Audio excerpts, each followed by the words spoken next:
പ്രേക്ഷകർക്ക് സ്വാഗതം. ഇന്ന് നമുക്ക് ഏറെ വിശിഷ്ടമായ ഒരു വ്യക്തിയാണ് അതിഥിയായി എത്തിയിരിക്കുന്നത്. മെൽബണിൻ്റെ സ്വന്തം ഇടയൻ ബിഷപ്പ് മാർ ബോസ്കോ പുത്തൂരിനെ ഞങ്ങൾ സ്നേഹപൂർവ്വം സ്വാഗതം ചെയ്യുന്നു.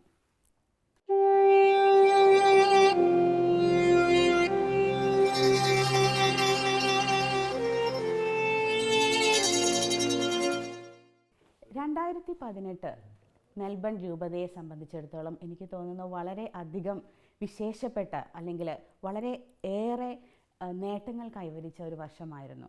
ഞാൻ ഇക്കഴിഞ്ഞ 2018 യുണൈറ്റ് കോൺഫറൻസ് എനിക്ക് തോന്നുന്നു ഓസ്ട്രേലിയയിലെ ഏറ്റവും ആദ്യത്തെ ഒരു യുവജന കോൺഫറൻസ് ആയിരുന്നു.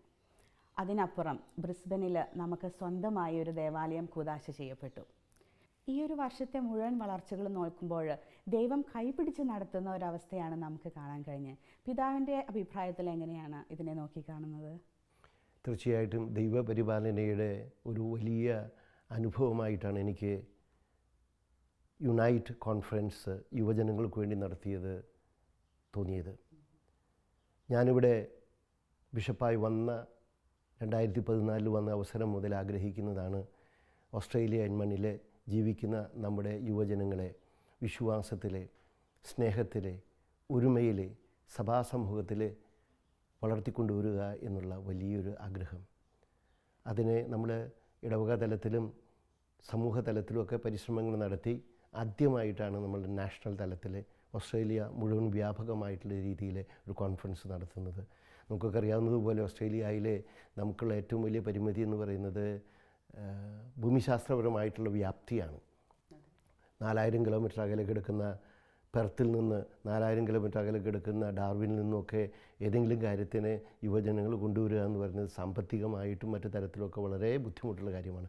എങ്കിലും 450ഓളം പേര് യുവജനങ്ങൾ 4 ദിവസം ഈ യുണൈറ്റ് കോൺഫറൻസിൽ പങ്കെടുത്ത് വിശ്വാസത്തിൽ വളരാനും വിശ്വാസം ആഘോഷിക്കാനും സന്തോഷിക്കാനും അവർക്ക് സാധിച്ചു എന്നുള്ളതിൽ എന്നെ സംബന്ധിച്ചിടത്തോളം മനം കുളിർക്കുന്ന ഒരു അനുഭവമായിരുന്നു. ഞാനതിൽ പരിശുദ്ധാരൂപിയുടെ വലിയ പ്രവർത്തനം കാണുന്നു. ദൈവത്തിൻ്റെ അനുഗ്രഹം നിറഞ്ഞു നിൽക്കുന്നതായിട്ട് കാണുന്നു. തീർച്ചയായിട്ടും ആ പരിശുദ്ധാരൂപി നമ്മളെ നയിക്കുന്ന ഒരു കാഴ്ചയാണ് പിതാവിൻ്റെ ജീവിതത്തിൽ 1946 മുതൽ 2018 വരെ വന്നു നിൽക്കുന്ന ഈ ജീവിതത്തിൽ കാണാനായിട്ട് കഴിഞ്ഞിരിക്കുന്നത്. എനിക്ക് തോന്നുന്നത് ഓസ്ട്രേലിയയ്ക്ക് വേണ്ടി ദൈവം തിരഞ്ഞെടുത്ത ഒരു ഇടയൻ തന്നെയാണ് അങ്ങ്. അപ്പോൾ പിതാവിൻ്റെ ജീവിത കാലഘട്ടത്തിലോട്ടാണ് ഞാനിനി തിരിഞ്ഞു പോകുന്നത്. 1946 തൃശ്ശൂരിൽ പറപ്പൂരിൽ തുടങ്ങിയ ഒരു ജീവിതമാണ് ഇന്ന് ഓസ്ട്രേലിയയിൽ വന്നു നിൽക്കുന്നത്. ആ ബാല്യകാലത്തെ പറ്റി നമ്മുടെ ശ്രോതാക്കളോട് എന്തെങ്കിലും ഒന്ന് പങ്കുവയ്ക്കാവോ? പറപ്പൂർ എന്ന് പറയുന്നത് ഒരുപക്ഷെ അത്ര പ്രശസ്തമല്ലായിരിക്കാം. തൃശ്ശൂരിൽ നിന്ന് ഏകദേശം 15 കിലോമീറ്റർ വടക്ക് പടിഞ്ഞാറ് മാറി ഇപ്പോഴത്തെ അമല ക്യാൻസർ മെഡിക്കൽ കോളേജ് ഇൻസ്റ്റിറ്റ്യൂട്ടിൽ നിന്ന് ഒരു 5 കിലോമീറ്റർ മാറി ഉള്ള ഒരു ഗ്രാമമാണ് പറപ്പൂർ. വളരെ ഗ്രാമീണമായിരിക്കുന്ന ഒരു അന്തരീക്ഷം, പക്ഷേ നല്ല ഒരു ഇടവക സമൂഹമാണ്. 1500 കുടുംബങ്ങളുള്ള ഒരു ഇടവക. 10-40ഓളം അച്ഛന്മാർ ഞങ്ങളുടെ ഇടവകയിൽ നിന്നുണ്ട്. ആ ഇടവകയിലാണ്, പള്ളിയുടെ തൊട്ടടുത്താണ് എൻ്റെ വീട്. തൊട്ടടുത്തെന്ന് പറഞ്ഞാൽ ഒരു 20 മീറ്റർ ദൂരമേ എൻ്റെ വീടും പള്ളിയുമായിട്ടുള്ളൂ. അപ്പോൾ പള്ളിയുമായിട്ട് ബന്ധപ്പെട്ട്, ഇടവകയുമായിട്ട് ബന്ധപ്പെട്ട്, കുർബാനയും കൂദാശയുമായിട്ട് ബന്ധപ്പെട്ട ഒരു ജീവിതമായിരുന്നു എൻ്റേത്. ആ ഇടവകയും ആ ഇടവക സമൂഹവും അവിടുത്തെ അച്ഛന്മാരും ഒക്കെയാണ് എന്നെ വിശ്വാസത്തിൽ വളർത്തിയതും ഞാൻ വൈദികനാകാനും മെത്രാനാകാനുമായിട്ട് അടിസ്ഥാനപരമായിട്ട് പ്രചോദിപ്പിച്ചതും. ഞാൻ വായിച്ചിട്ടുണ്ട്, അപ്പച്ചനോട് ആദ്യമായിട്ട് പറയുകയാണ് എനിക്ക് അച്ഛനാകണം എന്ന് പറഞ്ഞപ്പോൾ അപ്പച്ചൻ മറ്റൊരു സഭയെ കൊണ്ട് അവരെങ്ങനെ ജീവിക്കുന്നു എന്നുള്ളത് കാണിച്ചു തന്നു.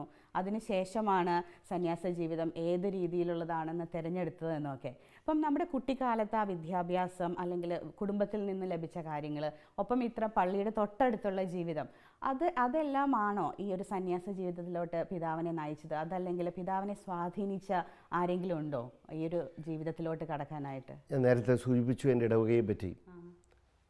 അതുപോലെ തന്നെ എനിക്ക് വലിയ സ്വാധീനമുണ്ടായിരുന്നതാണ്, എൻ്റെ മേൽ സ്വാധീനമുണ്ടായിരുന്നതാണ് എൻ്റെ കുടുംബം എന്ന് പറയുന്നത്. എൻ്റെ അപ്പൻ, എൻ്റെ അമ്മ, മാതാപിതാക്കളുടെ 7ാമത്തെ മകനാണ് ഞാൻ.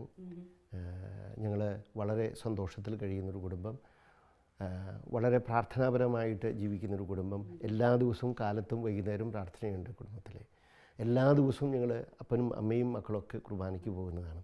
അമ്മയുടെ വാത്സല്യം വളരെയേറെ അനുഭവിച്ച് വളർന്നയാളാണ് ഞാൻ. ഒരുപക്ഷെ അതുപോലെ തന്നെ എന്നെ സ്വാധീനിച്ചിട്ടുള്ളൊരു വ്യക്തിയാണ് അമ്മയുടെ ആങ്ങളെ ഒരച്ഛനായിരുന്നു, ബഹുമാനപ്പെട്ട ചൂണ്ടലച്ഛൻ. അച്ഛൻ്റെ സ്വാധീനവും ഒരുപക്ഷെ പൗരോഹിത്യത്തിലേക്ക് കടന്നു വരുവാൻ എന്നെ സഹായിച്ചിട്ടുണ്ട്. തീർച്ചയായിട്ടും എനിക്ക് തോന്നുന്നു ഏതെങ്കിലും ഒരു വ്യക്തി നമുക്ക് ആ ഒരു ദൈവവിളി നൽകാനായിട്ട് അനുഗ്രഹമായിട്ട് വരും ജീവിതത്തിൽ, അല്ലേ? ഞാൻ ആ വിദ്യാഭ്യാസ കാലഘട്ടത്തിൽ നിന്ന് സെമിനാരിയിലോട്ട് പോവുകയാണ്. സെമിനാരിയിൽ ആരംഭിച്ചപ്പോൾ സെമിനാരി ജീവിതം നമ്മളിപ്പം എല്ലാവരും പറഞ്ഞേക്കുന്നത് കോളേജ് ഡേയ്സിൽ മെമ്മറീസാണ് എപ്പോഴും നമ്മളെ ജീവിതത്തിൽ ഇപ്പം ഒരു സന്തോഷം കൊടുക്കുക. അതുപോലെ സെമിനാരി ജീവിതത്തിൽ ഓർമ്മിക്കുന്ന, ഇപ്പോഴും മനസ്സിൽ സൂക്ഷിക്കുന്ന സഹപാഠികളോ അല്ലെങ്കിൽ ഓർമ്മകളോ ഉണ്ടോ പിതാവിന്? ഞാൻ അതിനു മുമ്പ് ഒരു കാര്യം കൂടെ പറയട്ടെ. ഞാൻ അച്ഛനാകാൻ ആഗ്രഹിക്കുന്ന വളരെ പ്രകടമായിട്ടുള്ള എൻ്റെ ഓർമ്മ എന്ന് പറയുന്നത് ആദ്യ കുർബാന സ്വീകരണവും സ്ഥൈര്യലേപനവും സ്വീകരിച്ച 8ാമത്തെ വയസ്സിലാണ്. അന്ന് മുതൽ ഞാൻ അൾത്താര ശുശ്രൂഷ നടത്തി വന്നിരുന്ന ആളാണ്. അന്ന് മുതൽ തന്നെ എനിക്ക് അച്ഛനാകണമെന്നുള്ള ആഗ്രഹമുണ്ടായിരുന്നു. അന്നത്തെ കാലത്ത് 10ാം ക്ലാസ് കഴിയുമ്പോൾ, SSLC കഴിയുമ്പോൾ ഞങ്ങളൊക്കെ സെമിനാരിയിൽ ചേരുമായിരുന്നു. അതുപോലെ തൃശ്ശൂർ രൂപതയുടെ മൈനർ സെമിനാരിയിൽ ചേർന്നു പഠിച്ചു. അന്നൊക്കെ സാധാരണ ചിന്തിച്ചിരുന്നത് 20 പേരെയാണ് എടുത്തിരുന്നത് ഒരു ബാച്ചിൽ നിന്ന്. 20 പേരെ എടുത്താൽ 9 കൊല്ലം കഴിയുമ്പോൾ അതിൽ പകുതി പേര് 10 പേര് അച്ഛന്മാരാകും എന്നുള്ളതാണ്. അങ്ങനെ അന്ന് ഞങ്ങളുടെ കൂടെ ഉണ്ടായിരുന്ന 20 പേരാണ്. ആ 20 പേരിൽ ഏകദേശം 10 പേര് അച്ഛന്മാരാകുകയും ചെയ്തു. മൈനർ സെമിനാരി എന്ന് പറയുന്നത് വാസ്തവത്തിൽ 16 വയസ്സ് എനിക്കൊന്നും ആയിട്ടില്ല. അപ്പോൾ ഈ ദൈവവിളിയെ പറ്റിയുള്ള ചിന്തകളെ പരിപോഷിപ്പിക്കാനും വളർത്താനും പ്രാർത്ഥനാ ജീവിതത്തിൽ കുറേ കൂടി വ്യക്തിപരമായുള്ള അനുഭവം ഉണ്ടാക്കാനും പിന്നെ സഭയെപ്പറ്റി രൂപതയെപ്പറ്റിയൊക്കെ കൂടുതൽ മനസ്സിലാക്കാനും സ്നേഹിക്കാനും ഒക്കെ നമ്മളെ പഠിപ്പിക്കുന്ന വലിയ ഒരു ഒരു ഒരു ഒരു ഒരു നല്ലൊരു കുടുംബാന്തരീക്ഷമുള്ളതാണ് ഈ മൈനർ സെമിനാരി എന്ന് പറയുന്നത്. അവിടെ 2 വർഷമാണ് ഞാൻ ജീവിച്ചത്. എനിക്ക് വലിയ സന്തോഷമുണ്ട്. ഇന്ന് ആ മൈനർ സെമിനാരിൽ തൃശ്ശൂർ രൂപതയുടെ മൈനർ സെമിനാരിൽ നിന്ന് പഠിച്ചവർ ഇന്ന് പാലക്കാട്, ഇരിഞ്ഞാലക്കുട, തൃശ്ശൂർ, രാമനാഥപുരം അങ്ങനെ 4 രൂപതകളിലെ വൈദികരായിട്ട് സേവനം ചെയ്യുന്നവരാണ്. അപ്പോൾ തീർച്ചയായിട്ടും ആ ഒരു പഠന കാലഘട്ടത്തിൽ നിന്ന് നോക്കുമ്പോൾ വീണ്ടും ഒരു യാത്രയാണ്, അല്ലേ? കേരളത്തിൽ നിന്ന് റോമിലേക്ക് ഒരു പൗരോഹിത്യ പഠനത്തിന് വേണ്ടി റോമിലെത്തുന്നു. അവിടെ വിശുദ്ധനായ പോൾ 6-ാമൻ മാർപ്പാപ്പയോടൊപ്പം സംസാരിക്കുന്നു, ഇടപഴകുന്നു. അവിടെ വെച്ചാണ് ഈ പൗരോഹിത്യം സ്വീകരിക്കുന്നത് തന്നെ. ആ ഒരു യാത്ര ഒരു പറിച്ചു നടലാണ്. എനിക്ക് തോന്നുന്നു ഓസ്ട്രേലിയയിലേക്ക് എത്താനുള്ള ഒരു വരവിൻ്റെ ഒരു ആരംഭമായിരുന്നു കാണും അത്. ആ റോമിൽ മാർപ്പാപ്പയോടൊപ്പം ഉണ്ടായിരുന്ന ആ ദിവസങ്ങളിലെ ഓർമ്മകളിൽ എന്തെങ്കിലും നമ്മുടെ ശ്രോതാക്കളുമായിട്ട് പങ്കുവയ്ക്കാനുണ്ടോ? അതിനു മുമ്പ് ഒരു ചെറിയ കാര്യം കൂടെ പറയാനുണ്ട് എനിക്ക്. ഈ മൈനർ സെമിനാരി കഴിയുമ്പോൾ നമ്മൾ അന്നത്തെ കാലത്ത് മേജർ സെമിനാരിയിലേക്ക് പോകുന്നു, തത്വശാസ്ത്രവും ദൈവശാസ്ത്രവും പഠിക്കാനായിട്ട്, ഫിലോസഫിയും തിയോളജിയും പഠിക്കാനായിട്ട്.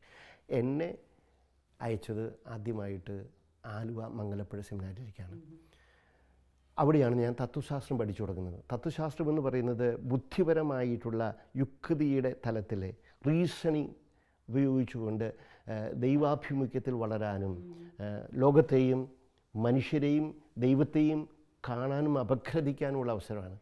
ഒരുപക്ഷെ എന്നെ സംബന്ധിച്ചിടത്തോളം ബൗദ്ധികമായിട്ട് എൻ്റെ വളർച്ചയ്ക്ക് ഏറ്റവും കൂടുതൽ സഹായിച്ചത് 1 വർഷത്തോളം ഞാൻ മംഗലപ്പുഴ സെമിനാരിലെ ഫിലോസഫി തത്വശാസ്ത്രം പഠിക്കാൻ തുടങ്ങിയ അവസരത്തിലാണ്.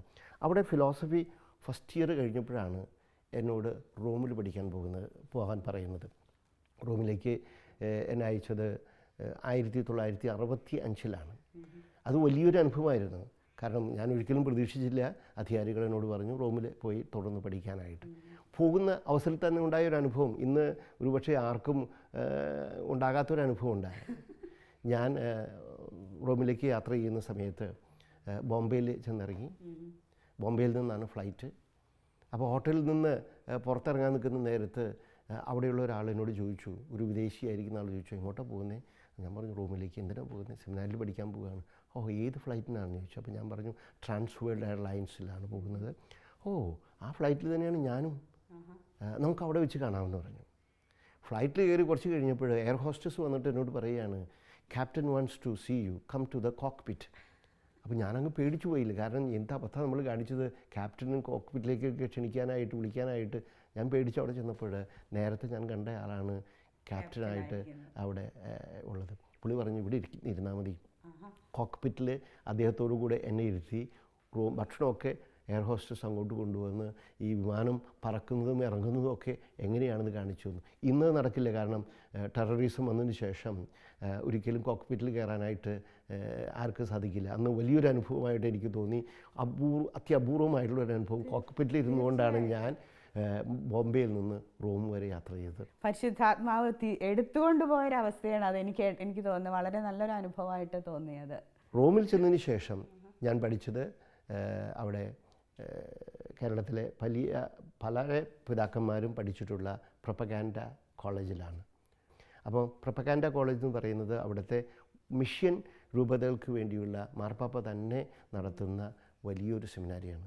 അവിടെ ചെന്ന് 65-ൽ ചെന്ന് ഇറങ്ങി ഏതാനും ആഴ്ചകൾ കഴിഞ്ഞപ്പോഴാണ് അന്ന് മാർപ്പാപ്പയായിരുന്ന പോൾ ആറാമൻ മാർപ്പാപ്പ ഞങ്ങളുടെ സെമിനാരി സന്ദർശിക്കാനായിട്ട് അനൗപചാരികമായിട്ട് വന്നത്. ഒരു ദിവസം മാർപ്പാപ്പ വരികയാണ്, വെറുതെ ചുമ്മാ ഒരു പ്രോഗ്രാമും ഇല്ല. മാർപ്പാപ്പ വന്നു, ഞങ്ങളെല്ലാവരെയും കണ്ടു. അപ്പോൾ എല്ലാവർക്കും ആഗ്രഹം മാർപ്പാപ്പയുടെ അടുത്ത് പോകണമെന്നും കൈമുത്തണമെന്നും സംസാരിക്കണമെന്നും. പക്ഷേ 450 പേർക്കത് വ്യക്തിപരമായിട്ട് സാധിക്കില്ല. ആ അവസരത്തിലാണ് ഞങ്ങളുടെ റെക്ടറച്ചൻ പറഞ്ഞു, ഒരു കാര്യം ഞാൻ ചെയ്യാം, നിങ്ങളെല്ലാവരും പേരിട്ടിട്ട് നറുക്കെടുക്കാം 10 പേരുടെ. ആ കിട്ടുന്ന ആളുകൾക്ക് മാർപ്പാപ്പയുടെ അടുത്ത് പോകാനും സംസാരിക്കാനും സമ്മാനം മേടിക്കാനും പറ്റുമെന്ന്. ഭാഗ്യവശാലെ വളരെ ആഗ്രഹിച്ചിരുന്ന എനിക്ക് എൻ്റെ പേരും ഈ 10 പേരിൽ ഒന്നായിട്ട് എടുക്കപ്പെട്ടു. അങ്ങനെ ആദ്യമായിട്ട് ഞാൻ നേരിട്ട് കാണുകയും സംസാരിക്കുകയും സമ്മാനം മേടിക്കുകയും ചെയ്തത് പോൾ ആറാമൻ മാർപ്പാപ്പയാണ്. നമ്മൾ വലിയൊരു സന്തോഷത്തോടു കൂടി ഒരു കാര്യം കൂടെ പറയട്ടെ. ഈ കഴിഞ്ഞ ഒക്ടോബർ 14-ാം തീയതി ഈ പോൾ ആറാമൻ മാർപ്പാപ്പ വിശുദ്ധനായിട്ട് പ്രഖ്യാപിക്കപ്പെടുമ്പോൾ റോമിൽ ഉണ്ടാകാനായിട്ട് എനിക്കൊരു അവസരം ഉണ്ടായി. ഇതിനിടയിലൊരു കാര്യം കൂടെ നല്ല ഒരു അനുഭവമായിട്ട് എനിക്ക് തോന്നി, വലിയ ഒരു അനുഭവമായിട്ട് തോന്നിയത്, പോൾ ആറാമൻ മാർപ്പാപ്പ ഞങ്ങൾക്ക് പട്ടം കിട്ടിയത് 1971-ലാണ്. എനിക്ക് പട്ടം കിട്ടിയത് 1971 മാർച്ച് 27-ാം തീയതിയാണ്. പട്ടം കിട്ടിക്കഴിഞ്ഞ് ആ അധ്യയന വർഷത്തിൻ്റെ അവസാനത്തിൽ മാർപ്പാപ്പ ഞങ്ങളെ ആ ബാച്ചുകാരെ മുഴുവനും അദ്ദേഹത്തിൻ്റെ വത്തിക്കാൻ വസതിയിലേക്ക് വിളിക്കുകയാണ്. ഒരു യാത്രയയപ്പിനായിട്ട് മാർപ്പാപ്പ ഞങ്ങളുടെ കൂടി ഇരുന്നിട്ടൊരു ഒരു ഫിലിം കണ്ടു. ഫിലിം കണ്ടിട്ട് മാർപ്പാപ്പ ഞങ്ങളോടൊരു സന്ദേശം നൽകുകയാണ്. സന്ദേശം നൽകുന്ന സമയത്ത് ഞങ്ങളിൽ ഒരുവൻ ചെന്ന് ഒരു ഫോട്ടോ എടുക്കാനായിട്ട് ശ്രമിക്കുകയാണ് മാർപ്പാപ്പയുടെ. മാർപ്പാപ്പ ശ്രദ്ധിച്ചുകൊണ്ട് പറഞ്ഞു, dear young priest, make sure that the camera's focus is right, otherwise you will get a very disfigured, ugly picture of mine. എന്നിട്ട് ഞങ്ങളോട് പറഞ്ഞു, young priest, remember that the focus of your life should be always on Jesus Christ. Otherwise, from your ministry, people will get an ugly, disfigured picture of Christ, and that should never ever happen. എൻ്റെ പൗരോഹിത്യ ജീവിതത്തിൽ ഞാൻ എന്നും ഒരു ലക്ഷ്യമായിട്ട് ഓർക്കുന്ന ഈ സന്ദേശം Paul ആറാമൻ മാർപ്പാപ്പയുടേതാണ്. റോമിൽ വെച്ച് പട്ടം സ്വീകരിച്ചു കഴിഞ്ഞ് അങ്ങ് വീണ്ടും പഠനത്തിനായിട്ട് ബെൽജിയത്തിലോട്ട് പോയെന്നാണ് കേട്ടത്. അതിനെപ്പറ്റിയുള്ള ഒരു അനുഭവം ഞങ്ങളുമായി പങ്കുവയ്ക്കാവോ? റോമിൽ നേരത്തെ സൂചിപ്പിച്ചതുപോലെ പ്രൊപ്പഗാൻഡ കോളേജിൽ ഞാൻ പഠിച്ച് അവിടെ വെച്ച് എനിക്ക് പട്ടം കിട്ടി. ഒരു കാര്യം കൂടെ പ്രൊപ്പഗാൻഡ കോളേജിനെ പറ്റി പറയാൻ ആഗ്രഹമുണ്ട്. കാർഡിനൽ ന്യൂമാൻ എന്ന് പറയുന്ന പ്രശസ്തനായ ആംഗ്ലേയ കർദിനാള് ആംഗ്ലിക്കൻ സഭയിൽ നിന്ന് കത്തോലിക്ക സഭയിൽ ചേർന്ന് പഠിച്ചത് ഈ സെമിനാരിയിലാണ്. അദ്ദേഹം പുത്തക്കുർബാന ചൊല്ലിയ ആൾത്താറ് ഇന്നും അവിടെ പൂജ്യമായിട്ട് സൂക്ഷിക്കപ്പെടുന്നുണ്ട്. എൻ്റെ പട്ടം കിട്ടിയതിന് ശേഷം ഞാൻ ഉപരിപഠനത്തിനായിട്ട് തിയോളജിയിൽ ഡോക്ടറേറ്റ് എടുക്കാനായിട്ട് പോയത് ബെൽജിയത്തെ കാത്തലിക് യൂണിവേഴ്സിറ്റി ഓഫ് ലുവെയ്ൻ, പ്രശസ്തമായിട്ടുള്ള യൂണിവേഴ്സിറ്റിയിലാണ്. 4 കൊല്ലം അവിടെ പഠിച്ച് സിസ്റ്റമാറ്റിക് തിയോളജിയിൽ ഡോക്ടറേറ്റ് എടുത്തിട്ടാണ് ഞാൻ നാട്ടിലേക്ക് തിരിച്ചു വരുന്നത്. വാസ്തവത്തിൽ ഇന്നത്തെ പോലെയല്ല അന്ന്. 10 കൊല്ലം റൂമിൽ ബെൽജിയത്ത് ജീവിച്ചിട്ട് ഒരിക്കൽ പോലും നാട്ടിലേക്ക് ടെലിഫോൺ ചെയ്യാൻ പോലും ഞങ്ങൾക്ക് അന്ന് സാധിച്ചിരുന്നില്ല. കാരണം അന്ന് അത് സാധ്യമല്ലാത്ത, ടെക്നോളജിക്കലായിട്ട് അങ്ങനെയൊന്നും നമ്മൾ വളർന്നിട്ടില്ലാത്തൊരു കാലഘട്ടത്തിലാണ്. കത്തെഴുതുക മാത്രമാണ് വീടുമായിട്ട് ബന്ധപ്പെടാനായിട്ടുള്ളൊരു സാധ്യത അന്നുണ്ടായിരുന്നുള്ളൂ. ഒരു കത്ത് അവിടെ നിന്ന് എഴുതി നാട്ടിലേക്ക് വരുമ്പോൾ 1 മാസം പിടിക്കും, തിരിച്ച് മറുപടി കിട്ടുന്നതിന് 1 മാസം പിടിക്കും. അങ്ങനെ കിട്ടുന്ന വാർത്തകൾ മാത്രമാണ് നമുക്ക് കിട്ടിയിരുന്നത്. ഈ ലുവൈനിൽ പഠിച്ചതിന് ശേഷമാണ്, ഡോക്ടറേറ്റ് കഴിഞ്ഞതിന് ശേഷമാണ് ഞാൻ നാട്ടിലേക്ക് തിരിച്ചു വരുന്നത്. നമ്മൾ ഇടവക ദേവാലയത്തിലോട്ട് തിരിച്ചു വന്നത് കുണ്ടുകുളം പിതാവിൻ്റെ അടുത്തോട്ടാണ്. അപ്പോൾ ബെൽജിയത്തിൽ നിന്ന് കേരളത്തിലോട്ട് ഉള്ള ഒരു പറിച്ചുനടൽ, കുടുംബത്തെയൊക്കെ സ്നേഹത്തോടെ കാണുന്ന സമയം തന്നെയാണെങ്കിലും വിശുദ്ധി നിറഞ്ഞ ഒരു ജീവിതത്തിന് ഉടമയായിരുന്ന കുണ്ടുകുളം പിതാവിനോടൊപ്പമാണ് പൗരോഹിത്യ ജീവിതം ആരംഭിച്ചത്. അവിടെ ഉണ്ടായ അനുഭവങ്ങളും അല്ലെങ്കിൽ മനസ്സിൽ സൂക്ഷിക്കുന്ന ഓർമ്മകളും അങ്ങനെ എന്തെങ്കിലും നമ്മുടെ ശ്രോതാക്കളുമായിട്ട് പങ്കുവയ്ക്കാനുണ്ടോ? തീർച്ചയായിട്ടും ഉണ്ട്. കുണ്ടുകുളം പിതാവ് എൻ്റെ സ്വന്തം നാട്ടുകാരനാണ്, പറപ്പൂക്കാരനാണ്. പറപ്പൂരിനെ പറ്റി ഒരുപക്ഷെ അധികം പേർക്ക് നിങ്ങൾക്ക് അറിയില്ലായിരിക്കാം. ചിറ്റപ്പള്ളി കൊച്ചൗസേപ്പും പിന്നെ ഫുട്ബോൾ കളിക്കാരനായ സി വി പാപ്പച്ചനും ഒക്കെ പറപ്പൂക്കാരാണ്. അപ്പം കുണ്ടുകുളം പിതാവ് എൻ്റെ നാട്ടുകാരനാണ്. അപ്പം ആ പിതാവാണ് ഞാൻ തിരിച്ച് റോമിൽ നിന്നും ലുവൈനിൽ നിന്നും തിരിച്ചു വരുമ്പോൾ തൃശ്ശൂർ രൂപതയുടെ മെത്രാനായിട്ടുണ്ടായിരുന്നത്. ആദ്യമായിട്ട് ഞാൻ ജോലി ചെയ്തത് ഒല്ലൂര് ഫൊറോന പള്ളിയിൽ കുറച്ച് നാൾ അസിസ്റ്റൻ്റായിട്ടാണ്. അത് കഴിഞ്ഞ് കുണ്ടുകുളം പിതാവ് എന്നെ തൃശ്ശൂർ മൈനർ സെമിനാരിയിലെ ഫാദർ പ്രിഫെക്റ്റായിട്ടും അവിടെ പ്രൊഫസറായിട്ട് നിയമിച്ചു. പിന്നീട് അധികം കഴിയാതെ മംഗലപ്പുഴ സെമിനാരിയിലേക്ക് പഠിപ്പിക്കാനായിട്ട് എന്നെ വിടുകയാണ് ചെയ്യുന്നത്. കുണ്ടുകുളം പിതാവുമായിട്ട് പിന്നെ ഞാൻ കൂടുതൽ അടുത്ത് ഇടപഴകുന്നത് തിരിച്ച് വീണ്ടും മംഗലപ്പുഴ സെമിനാരിയിൽ നിന്ന് തൃശ്ശൂർ മൈനർ സെമിനാരി റെക്ടറായിട്ട് നിയമിക്കപ്പെടുമ്പോഴാണ്. അതിനുശേഷം പിതാവിൻ്റെ കൂടെ വികാരി ജനറലായിട്ട് ജോലി ചെയ്യുന്ന സമയത്തും കുണ്ടുകുളം പിതാവ് എന്ന് പറയുന്നത് ഒരു പ്രത്യേക തരത്തിലുള്ള വ്യക്തിയാണ്. നമ്മുടെ സാധാരണ വ്യക്തിത്വത്തിൽ നിന്ന് വ്യത്യസ്തമാണ്. 10ാം ക്ലാസ്സിലെ തോറ്റിട്ട് ആ തോറ്റ വിഷയം മാത്രം എടുത്ത് പഠിച്ച വ്യക്തിയാണ് കുണ്ടുകുളം പിതാവ്. പക്ഷേ അക്കാഡമിക്കായിട്ട് അദ്ദേഹം അത്ര ബ്രില്യൻ്റ് അല്ലായിരുന്നുവെങ്കിലും സഭാപരമായിട്ടുള്ള നേതൃത്വത്തിലെ സമൂഹത്തിലെ നേതൃത്വത്തിൽ അദ്ദേഹം ഏറ്റവും വലിയ വ്യക്തിമുദ്ര പതിപ്പിച്ച ഒരു വ്യക്തിയാണ്. പാവങ്ങളുടെ പിതാവ് എന്നാണ് ഞങ്ങൾ പിതാവിനെ വിളിച്ചിരുന്നത്.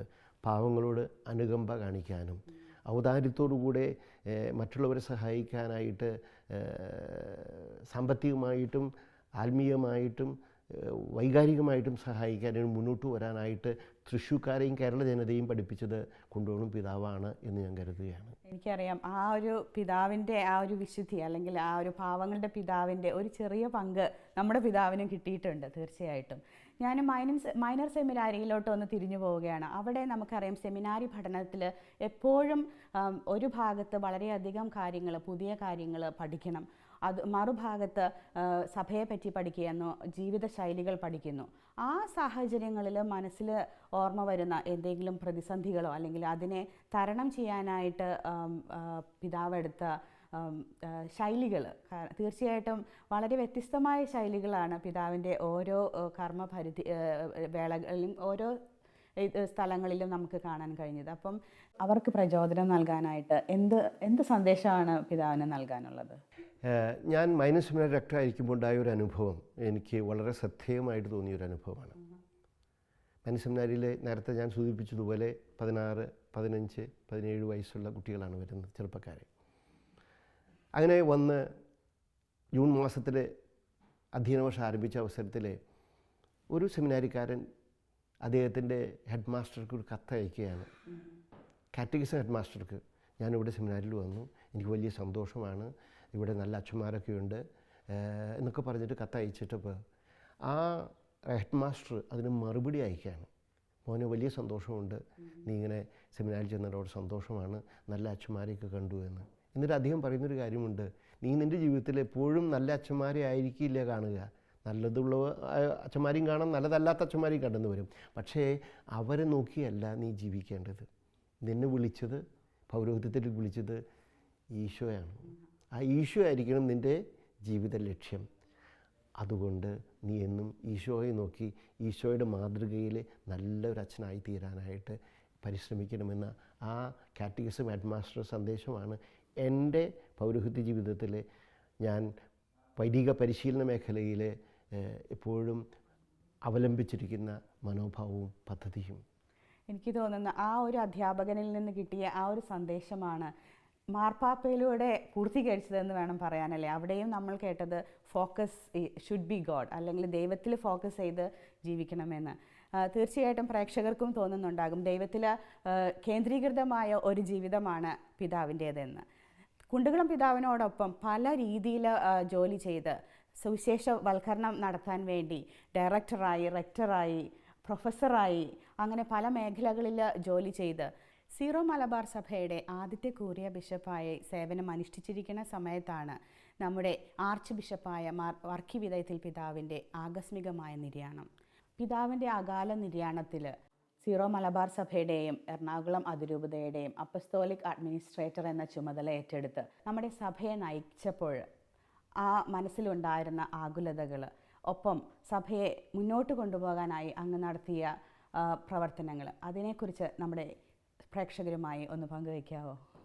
1999 ഞാൻ തൃശ്ശൂർ വികാരി ജനറൽ സ്ഥാനം മാറി തൃശ്ശൂർ കത്തീഡ്രൽ വികാരിയായിട്ട് ഏതാനും മാസം ജോലി ചെയ്തുകൊണ്ടിരിക്കുമ്പോഴാണ് വർക്കി വിധേയത്തിൽ പിതാവ് മേജർ ആർച്ച് ബിഷപ്പ് ആവശ്യപ്പെട്ടിട്ട് തൂങ്കുഴി പിതാവ് എന്നോട് പറയുകയാണ്, ഒരു ദിവസം ഞാൻ കാക്കനാട് മൗണ്ട് സെൻറ്റ് തോമസിലെ ലിറ്റർജിക്കൽ റിസർച്ച് സെൻറ്റർ എന്ന് പറയുന്ന ഒരു സ്ഥാപനം ആരംഭിക്കാൻ പോവുകയാണ്, അതിൻ്റെ ചുമതല ഏൽക്കാനായിട്ട് പോകണമെന്ന്. തികച്ചും അപ്രതീക്ഷിതമായിരുന്നു അത്. ഞാനവിടെ ഏകദേശം 6 കൊല്ലം ആദ്യമായിട്ട് നമ്മുടെ സഭയ്ക്ക് ഒരു പൊതുവായിട്ടുള്ള ഒരു സ്ഥാപനം എന്നുള്ള രീതിയിൽ ലിറ്റർജിക്കൽ റിസർച്ച് സെൻറ്ററിൻ്റെ ഡയറക്ടറായി. അപ്പോൾ ആ സമയത്താണ് അവിടെ ഒരു മ്യൂസിയമൊക്കെ ആരംഭിച്ചിരിക്കുന്നത്. സഭാചരിത്രത്തെപ്പറ്റി, സഭാ പാരമ്പര്യത്തെപ്പറ്റി മനോഹരമായിട്ടുള്ള ഒരു കൊച്ചു മ്യൂസിയം നമുക്ക് അവിടെ കാണാനായിട്ട് സാധിക്കും. 6 വർഷം ഞാൻ അവിടെ ജോലി ചെയ്തതിന് ശേഷമാണ് മംഗലപ്പുഴ സെമിനാരിൽ റെക്ടറായിട്ട് നിയമിതനാകുന്നത്. റെക്ടർ സ്ഥാനം 5 വർഷത്തേക്കായിരുന്നു. അത് കഴിയുന്ന അവസരത്തിൽ ഒരു ദിവസം വർക്കി വിധേയത്തിൽ പിതാവ് എന്നെ അവിചാരിതമായിട്ട് കാണുന്ന സമയത്ത് പറയുകയാണ്, ബോസ്കോച്ച, ഒരുപക്ഷെ നമ്മുടെ സഭയിൽ അധികം വൈകാതെ മെത്രാൻ സ്ഥാനത്തേക്ക് അച്ഛനെ നിയോഗിക്കാൻ സാധ്യതയുണ്ട്. അപ്പോൾ ആ സമയത്ത് അത് നിഷേധിക്കരുത് എന്ന് പറയാൻ വേണ്ടിയാണ് ഞാനിപ്പോൾ നേരത്തെ തന്നെ ഇത് സൂചിപ്പിക്കുന്നത് എന്ന്.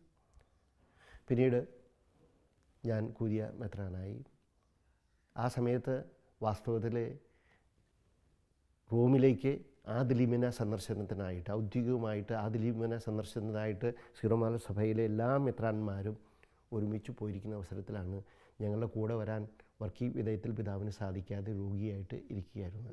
അപ്പോൾ ഞാൻ ഇവിടെ പറയുന്ന അവസരത്തിലൊക്കെ എനിക്ക് അല്പം സന്ദേഹം ഉണ്ടായിരുന്നു പിതാവിൻ്റെ അസുഖത്തെപ്പറ്റിയും ഒരു പക്ഷേ അസ്വസ്ഥതയെ പറ്റിയൊക്കെ. ഞങ്ങളവിടെ മെത്രാന്മാർ റോമിൽ മാർപ്പാപ്പയെ സന്ദർശിക്കാനായിട്ട് ഏപ്രിൽ 1-ാം തീയതി 2010 സന്ദർശിക്കാൻ പോകുന്നതിന് തൊട്ട് മുമ്പാണ് ഞങ്ങൾക്ക് വാർത്ത കിട്ടുന്നത് വർക്കി വിധേയത്തിൽ പിതാവ് നിത്യസമ്മാനത്തിനായിട്ട് വിളിക്കപ്പെട്ടു എന്ന്. അപ്പം സീറോ മലബാർ സഭയിലെ എല്ലാ മെത്രാന്മാരും റൂമിലുണ്ടായിരുന്നു. അപ്പോൾ ഞങ്ങളെല്ലാവരും ഒരുമിച്ച് കൂടി. തീർച്ചയായിട്ടും ഇത് കാനോൻ നിയമപ്രകാരം ആണ് കൂരിയ ബിഷപ്പായിരിക്കുന്ന ആൾ ഇമ്മീഡിയറ്റായിട്ട് അപ്പം തന്നെ സഭയുടെയും എറണാകുളം അതിരൂപതയുടെയും അഡ്മിനിസ്ട്രേറ്ററായിട്ട് ചുമതലയേൽക്കുന്നത്. എനിക്കറിയാം അതൊരു താൽക്കാലിക ചുമതലയാണ് എന്ന്. ഞങ്ങൾ തിരിച്ചു വന്ന് പിതാവിൻ്റെ സംസ്കാര ശുശ്രൂഷയൊക്കെ ഏറ്റവും മനോഹരമായിട്ട് നടത്താനായിട്ട് നമുക്ക് സാധിച്ചു. ഒരുപക്ഷേ അപ്പോഴാണ് വർക്കി വിധേയത്തിൽ പിതാവ് എത്രമാത്രം ജനകീയനാണ്, സാധാരണ മനുഷ്യരുടെ ഹൃദയത്തിൽ എത്രമാത്രം അദ്ദേഹത്തിന് സ്ഥാനമുണ്ട് എന്ന് എനിക്ക് മനസ്സിലായത്. കാരണം അദ്ദേഹത്തിൻ്റെ ആ സംസ്കാര ശുശ്രൂഷയിൽ നാനാജാതി മതസ്ഥരായിരിക്കുന്ന ആളുകൾ വളരെ വളരെ താല്പര്യപൂർവ്വം പങ്കെടുക്കുന്നത് കണ്ടപ്പോൾ ഇങ്ങനെ ഒരു കത്തോലിക്ക സഭയിലെ ഒരു മെത്രാനെ, ഒരു മെത്രാപ്പൊലീത്തയ്ക്ക് ഇത്രമാത്രം അംഗീകാരം സഭയിലുണ്ട് എന്ന് എനിക്ക് അന്നാണ് മനസ്സിലായത്. അതിനെ തുടർന്ന് പിന്നെ നമ്മുടെ സിനഡ് കൂടുകയും സിനഡിൽ നമ്മുടെ ജോർജ് ആലഞ്ചേരി പിതാവിനെ നമ്മുടെ മേജർ ആർച്ച് ബിഷപ്പായിട്ട് തിരഞ്ഞെടുക്കുകയും ചെയ്തു. ഇതൊക്കെ എനിക്ക് തോന്നുന്നത് ഞാൻ അന്ന് ആ സ്ഥാനത്ത് കുറച്ച് നാൾ ചുമതല വഹിച്ചു എന്ന് പറയുന്നത് ദൈവത്തിൻ്റെ കൈകളിലുള്ള ഉപകരണങ്ങളാണ്. നമ്മൾ ആ ദൈവത്തിൻ്റെ കൈകളിലുള്ള ഉപകരണങ്ങളാണ് എന്നുള്ള അവബോധത്തോടു കൂടി നമ്മൾ പ്രവർത്തിക്കുകയാണെങ്കിൽ എല്ലാ കാര്യങ്ങളും ഭംഗിയായിട്ട് ചെയ്യാൻ വേണ്ട ചുമതല ദൈവം നമുക്ക് തരും. സഭയെപ്പറ്റി പൗലോസ്ലീഹ പറയുന്നത് സഭ എന്ന് പറയുന്നത് ക്രിസ്തുവിൻ്റെ മൗലിക ശരീരമാണെന്നാണ്. ആ മൗലിക ശരീരത്തിൽ വ്യത്യസ്തമായിട്ട് അവയവങ്ങളുണ്ട്. കണ്ണുണ്ട്, മൂക്കുണ്ട്, കാതുണ്ട്, കാലുണ്ട്. ഇതൊക്കെ സമന്വയിച്ച് പ്രവർത്തിക്കുമ്പോഴാണ് സഭ ആരോഗ്യകരമായിരിക്കുന്ന ഒരു ശരീരമായിട്ട് പ്രവർത്തിക്കുന്നത്. അപ്പോൾ നമുക്ക് ഓരോരുത്തർക്കും കിട്ടുന്ന ചുമതലകൾ ഏറ്റവും മനോഹരമായിട്ട് ചെയ്യുക എന്നുള്ളതാണ്. ആ ഒരു ദൗത്യബോധമാണ് എനിക്ക് ആ സ്ഥാനത്തും ഏത് സ്ഥാനത്തും ഉള്ളത് എന്നുള്ളതാണ്. തീർച്ചയായും ആ സമയങ്ങളിൽ ലേഖനങ്ങൾ, നമ്മുടെ ഇടവകകൾക്ക് അയച്ച ലേഖനങ്ങൾ ഞാൻ ഓർക്കുന്നുണ്ട് ഇപ്പോഴും. അവിടെയെല്ലാം അമലോത്ഭവ മാതാവിനോട് മുറുകെ പിടിച്ചുകൊണ്ട് പ്രാർത്ഥിക്കണമെന്നാണ് പിതാവ് എപ്പോഴും പറഞ്ഞുകൊണ്ടിരുന്നത്. ആ സമയങ്ങളിലെല്ലാം, മാത്രമല്ല ഇപ്പോഴും മാതാവിൻ്റെ പ്രത്യേക സംരക്ഷണം നമ്മുടെ സഭയ്ക്ക് ഉണ്ടായിരുന്നു എന്ന് തോന്നുന്നു അല്ലേ? പിതാവിൻ്റെ അഭിപ്രായം എന്താണ്, അതിനെക്കുറിച്ചുള്ള അഭിപ്രായം? കത്തോലിക്ക സഭ വിശ്വാസ ജീവിതത്തിൽ ദൈവം കഴിഞ്ഞാൽ ഏറ്റവും വലിയ വ്യക്തി പരിശുദ്ധ അമ്മയാണ്. എന്തുകൊണ്ടാണെന്ന് ചോദിച്ചാൽ വളരെ വ്യക്തമാണ്. കൃപ നിറഞ്ഞവളായിരുന്നു അവൾ. ഇതാ കർത്താവിൻ്റെ ദാസി, അങ്ങയുടെ ഇഷ്ടമേനി നിറവേറട്ടെ എന്ന് പറഞ്ഞുകൊണ്ട് മംഗളവാർത്ത സ്വീകരിക്കുകയും വചനമാകുന്ന ഈശോയ്ക്ക് മനുഷ്യരൂപം നൽകുകയും ചെയ്ത് മറിയത്തിൻ്റെ ഉദരത്തിലാണ്. അപ്പം ആ മറിയത്തിൻ്റെ സ്വയം ദാനമാണ് രക്ഷ തന്നെ കൈവരിച്ചത്. വാസ്തവത്തിൽ ആദ്യത്തെ വിശ്വാസി മാതാവാണ്. അപ്പോൾ വിശ്വാസ സമൂഹത്തിൻ്റെ മുന്നോടിയാണ് മാതാവ്. അതുകൊണ്ട് തന്നെയാണ് മാതാവിനെ സഭയിൽ പ്രഥമ സ്ഥാനം എന്ന് പറയുന്നത്. നമുക്കെല്ലാവർക്കും വിശ്വാസത്തിൽ ഏത് ദിശയിലേക്കാണ് നമ്മൾ നീങ്ങേണ്ടത് എന്ന് നമ്മൾ കാണിച്ചു തരുന്നത് മാതാവാണ്. കഴിഞ്ഞ ദിവസം ഈ യുവജന കൺവെൻഷനിൽ നമ്മുടെ കെവിൻ അച്ഛൻ, അമേരിക്കയിൽ നിന്ന് വന്ന അച്ഛൻ ഒരു പ്രസംഗം പറഞ്ഞതിൽ വളരെ മനോഹരമായിട്ട് പറഞ്ഞു, Mary is the compass to Christ. അപ്പോൾ ഈശോയിലേക്ക് എങ്ങനെയാണ് നടന്നു നീങ്ങേണ്ടത് എന്ന് നമുക്ക് മാതാവാണ് കാണിച്ചു തരുന്നത്. അതുകൊണ്ട് തീർച്ചയായിട്ടും പരിശുദ്ധ അമ്മയുടെ നല്ല മക്കളായിട്ട് നമ്മൾ ജീവിക്കുമ്പോൾ സഭാസമൂഹത്തിൽ നമുക്ക് നമ്മുടെ ദൗത്യം മനോഹരമായിട്ട് നിർവഹിക്കാൻ സാധിക്കും. പൊതുസമൂഹത്തിലും മാതാവ് തന്നെയാണ് നമുക്ക് വലിയ മാതൃക കാണിച്ചു തരുന്നത്. മംഗളവാർത്ത കഴിഞ്ഞു തുടങ്ങുമ്പോൾ എന്താണ് ചെയ്യുന്നത്? ഗർഭിണിയായിരിക്കുന്ന മാതാവ് എലീശമ്മയെ ചെന്ന് സന്ദർശിച്ച് അവളെ ശുശ്രൂഷിക്കുകയാണ് ചെയ്യുന്നത്. തൻ്റെ അവസ്ഥയെ മറന്നുകൊണ്ട് തന്നേക്കാൾ മുട്ടുപാടുള്ള ആവശ്യമുള്ള ആ എലിസബത്തിനെ പോയി സന്ദർശിക്കുകയും ശുശ്രൂഷിക്കുകയും ചെയ്യുക എന്നുള്ളതാണ് സഭയുടെ, ക്രൈസ്തവ വിശ്വാസിയുടെ ദൗത്യമായിരിക്കേണ്ടത്. അപ്പോൾ മാതാവ് വിശ്വാസ കാര്യത്തിലും ശുശ്രൂഷ രംഗത്തും നമുക്ക് ഏറ്റവും മനോഹരമായിരിക്കുന്ന മാതൃക നൽകുന്നവളാണ്.